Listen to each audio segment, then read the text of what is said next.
guys seen occupancy rates? And then I don't even know if eviction is the right word, but if someone's, late on payment, eviction process in self-storage looks a whole Yeah. lot different. So let's start there. Occupancy rates, and then what does the eviction process look like in self-storage? Yeah. So this is another boring thing about self-storage.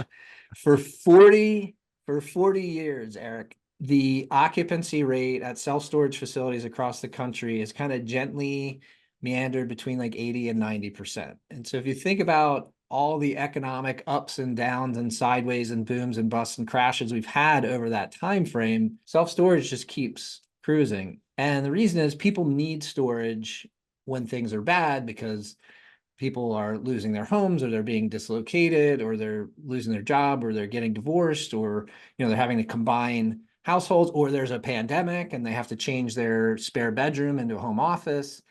Those kinds of things pop up in bad times. And then in good times, people are, they're buying the toys, they're buying the mountain bikes, they're buying the kayaks, they're buying, and they buy too much and they need a place to store.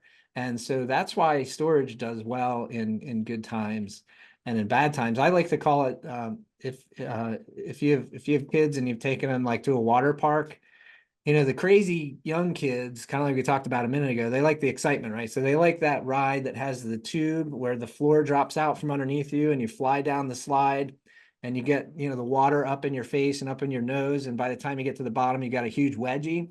You won't find me on that ride. You'll find me on the lazy river in my inner tube with my shades and my cocktail, holding hands with my loved one as we're just kind of slowly cruising around on the lazy river. That's self-storage. So, but when it comes to eviction, this is another area where there's a contrast between multifamily or any residential type of investment versus self-storage. If someone doesn't pay for 60 days, they get a notice in the mail, hey, you need to pay or we're auctioning off your stuff in 10 days. They don't pay, it gets auctioned off. Beautiful thing about that, whoever wins the auction, all this is done online, of course. They have 72 hours to come to our facility and physically remove all of those, all the stuff that's in the unit that they bought.